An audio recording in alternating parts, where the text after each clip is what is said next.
The Victorian household was a dangerous place to live. It was not intended to be dangerous naturally, of course, but the thing is that there were all kinds of materials, all kinds of objects that were located in the Victorian household that made it dangerous. And a lot of the times it was ignorance. One of those things was lead.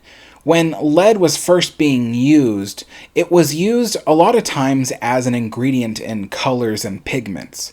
And so lead made the whites whiter, and that meant that you could mix it with the colors red or yellow, and you could get a much more vibrant color out of those. Because in the olden days, when you were mixing paint and things, they didn't have quite the longevity that paint does today. The paint would easily fade, and as it got older, it would maybe get darker. And so using lead would keep the color more stable over time, especially as you were painting it as well. The color wouldn't change too much as it dried out. It also made the drying process of colors a lot faster. So lead was very, very useful. The problem was that at the time when they first started using lead in the Victorian era, and even before that, they didn't really know that it was a dangerous material to use, and that it could be consumed by accident. A lot of times you would hear stories of kids that would pull chips of paint right off of the walls and eat the paint because it tasted sweet, because that was the taste of the lead. Nobody really knew until people started getting lead poisoning and getting really sick and figuring out that lead was a problem.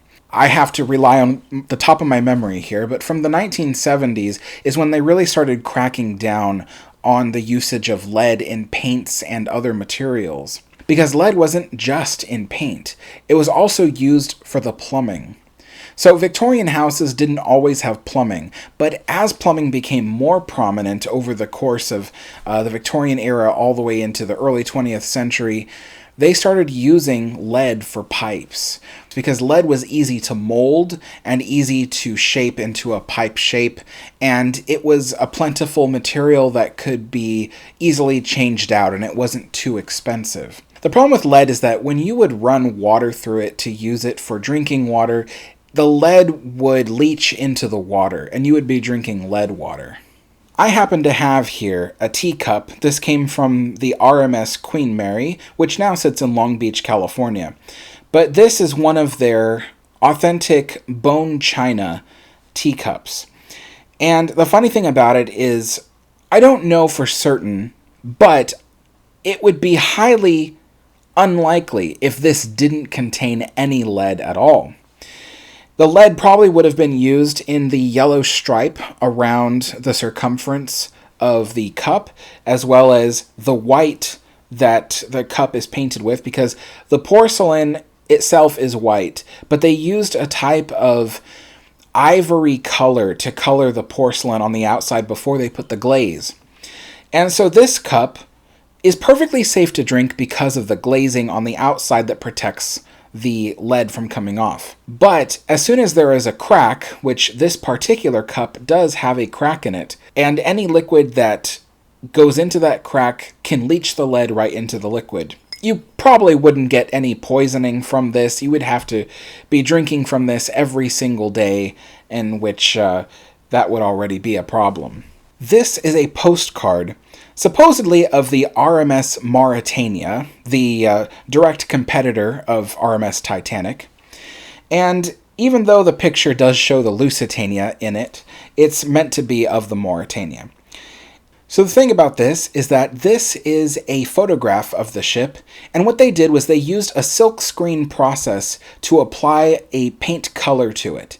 And the paint that was likely used on this would have contained a lot of lead, because what we see here is some whites, some cream colors, some red, some blues.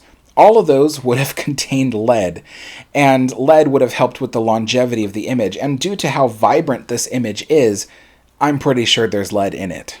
So lead wasn't the only toxic material used in households. There was also arsenic. And you might be wondering, what in the world was arsenic doing in a household? Well, arsenic was primarily used in the color green. There was a particular green color that was very vibrant and very stable and used in things like wallpaper. The wallpaper was so very popular, and they were even able to produce red and yellow wallpaper that also had arsenic in it as well. And the thing about arsenic is that a lot of things can get it to leach off of the wallpaper and into the air. So something abrasive, like rubbing up against the wallpaper with your shoulder or with your elbow, would actually allow some of the arsenic to come off of the wallpaper and get into the air. As well as if the home was damp, like let's say the home was in a very humid area, the water would cause the arsenic to leach out of the wallpaper and into the air. It wasn't discovered that there was actually something wrong with the arsenic wallpaper until about the late 1870s to 1880s, when people started getting very, very sick, and it was centered around people who owned this green wallpaper. And the funny thing was that they didn't stop producing the wallpaper. They continued to produce it with a slight warning that it could make you sick. But people still continued to buy it for quite a while, until better pigments were available. Now, the thing about the arsenic used in the wallpaper, to my understanding, it was not radioactive arsenic. It was still toxic, though, which is what caused a lot of the illnesses. Now, another type of toxic material that was in the home was in the form of uranium glassware. Uranium is radioactive. And the thing about the glassware was that it was often seen in green glassware. Now, the uranium glassware was meant to evoke a very vibrant green, and sometimes it even slightly glowed in the dark, although it's more visible if you apply a black light to it. But it would make people incredibly sick. Just sitting around the home, it would produce radioactive particles. Now, I'm not a chemist or any kind of scientist. I couldn't go too deep into it. I am really more of a history guy. I can tell you what these items were that were toxic, but I couldn't really tell you too much about what made them toxic. Uranium was also used in other types of pigments as well to give it a vibrant green color. For instance, for a long time, even into the 20th century, there were people that had watches on their wrists or pocket watches that glowed in the dark, and the uranium is what made it glow. And so uranium clocks and uranium watches were also another thing to be very careful about in the late Victorian era and the early 20th century. Another toxic material that was located in homes was asbestos. Now, something to be known about asbestos is that it is a type of mineral that is very fibrous when pulled apart.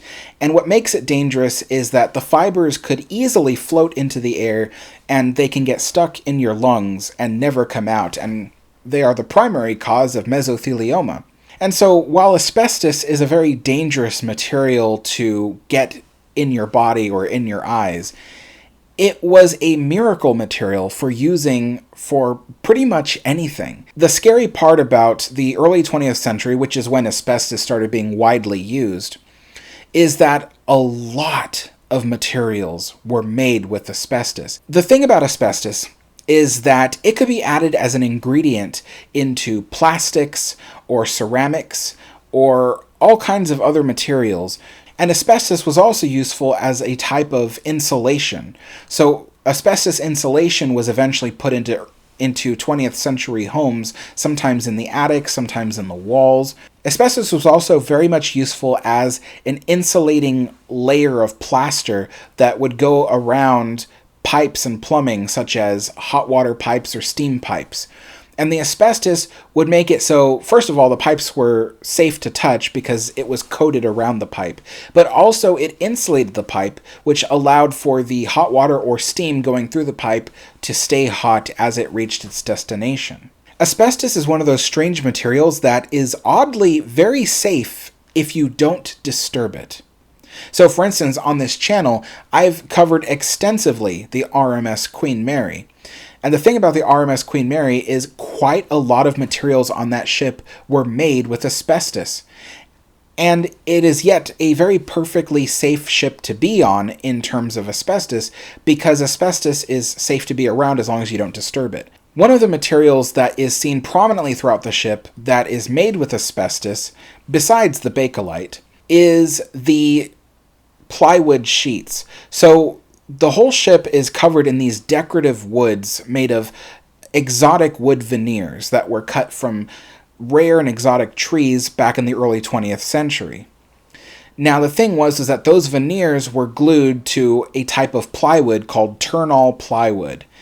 And turn-all plywood was designed to be slow to burn, or even not to burn at all. Now, the way that they made these plywood sheets is by sandwiching them in between a layer or two layers of asbestos. And this was meant to keep the ship safe in the advent of fire. It was meant to slow down the fire to prevent it from spreading too quickly and allow people enough time to get off the ship in the event of a fire that was massively spreading. And it's that asbestos, which was not flammable, would prevent the fire from burning too quickly. Now, the thing about these plywood sheets is that they're perfectly safe to be around, but when you start cutting into these materials and releasing the asbestos into the air, that's when it becomes a problem. Now, around the 1970s is when they started really cracking down on asbestos and the materials it was made of. It wasn't until the 1990s that you started seeing asbestos being widely removed from people's homes and apartment buildings all across the United States. So asbestos became a major part of people's lives throughout the 20th century. But the thing was that asbestos was such a miracle material. It was so useful for all kinds of things. So once again, asbestos is safe to be around as long as you don't disturb it. Now, another dangerous thing about Victorian homes, particularly in the late Victorian era, was the introduction of electricity into people's homes, houses, and businesses. This was often done through the use of knob and tube wiring. This was where you had electric wires made of copper that were insulated with a type of cotton or linen that surrounded it. And the insulation wasn't actually very effective. It was good enough for touching the wire without being electrocuted. But if the wiring got wet, it was no longer useful as an insulator. The other thing too is that if the wire got very hot, then the insulation would just burn clean off of it. But the reason why they call it knob and tube wiring was that in order to string it through attics and through walls, was that it had to be done through a hot and neutral wire that came down, and they were separated about 2.5 inches apart by these knobs that were made of porcelain. Now, the tube part of the knob and tube system was the porcelain tubes that the electric wires would run through to get through things like beams and wooden studs throughout the household to get from one room to the next. And so this was how early wiring was done. It wasn't until you really started to see issues where people were overloading the electrical systems of their homes. As electricity became more and more prominent, all kinds of things would be sold at markets, such as electric fans, electric lights, and people were so obsessed with electricity, they would bring home all these appliances and start plugging them into their electrical system, and the system couldn't handle the amount of load that was being drawn from it. So it would create an overload and heat up the wires in the house. They would burn up their insulation. The insulation would catch fire, and then it would catch the materials around it on fire, including the very walls and beams and studs of the house itself. And so the whole thing would go up in a matter of minutes. This is what made them very dangerous. Now today, a lot of wiring in homes is done through the use of PVC or rubber insulation. And so that makes it very safe. But back in the early times of the electric age with Victorian houses and things, they really didn't have very many protections in terms of how to prevent your home from being overloaded versus a power surge, let's say. Electricity in homes is a lot safer now than it ever used to be. But if you can imagine, a home was a lot like a death trap in that sort of way. Another thing about Victorian homes, or even homes before the Victorian era, was that sometimes the staircases were really unsafe. Now, if we're talking about a Victorian home, the grand staircase, the main staircase that the homeowners would use, was often fairly safe. But when I say that a staircase could be unsafe, what I mean is that there wasn't often a standardized way of constructing a staircase. But in the past, they would just construct the staircase to their needs. So sometimes, particularly if you're talking about the servants' staircase, which is a separate staircase that was located somewhere else in the house and was only used by the staff of the house, their stairs would sometimes have to be squeezed into a corner of the house that really didn't have enough space for it. So sometimes you had steps that were extra tall and very, very narrow, and sometimes you had steps that did not match the height of the step below it or above it. And you might not think that that's a very big deal, but when you walk downstairs, your brain gets used to the repetitive motion of each step going down. And so if you suddenly were to encounter a step that wasn't at the same level or the same depth, you might miss your step or slip or something, and that would cause a death. And that was one of those little things about living in a Victorian home that people really didn't consider. Now, one of the last things I wanted to talk about in terms of dangers of a Victorian home is the food. And I'm not going to go too far in depth because we'd probably be sitting here for a very long time talking about this. But in a Victorian home, sometimes certain foods that you purchased at the market, sometimes they would contain certain levels of inedible material in them. For instance, flour. Wheat is a grain that is still today a very precious commodity, but back then was even more precious and hard to get. Wheat was very expensive, and people loved wheat because they could make all kinds of breads and all kinds of food out of the flour that was milled from wheat. Now the thing was that in the Victorian era, when there wasn't as many regulations as there are today, some people, some shop owners who were really cheap would actually sometimes mix their flour with something like plaster. And that provided the consistency necessary for people to not be suspicious of the flour, but also when it cooked up, it solidified a lot like flour would in a recipe. The problem was that plaster is not really edible and could cause all kinds of digestive issues. But that was one of the things that people could be tricked into buying. Now, there are a lot more other examples of dangerous things in Victorian households, especially in the kitchen when it comes to ingredients and foods that people ate. But unfortunately, I don't have quite that much time to talk all about it here today. But I hope you really enjoyed the video. And if you liked this subject, consider watching my video about gas lamps and the ways that you were deceived about them. If you enjoyed this video, folks, thank you so much for watching. Please hit the like, subscribe for more content, and I will see you all next time. Thanks, and bye-bye.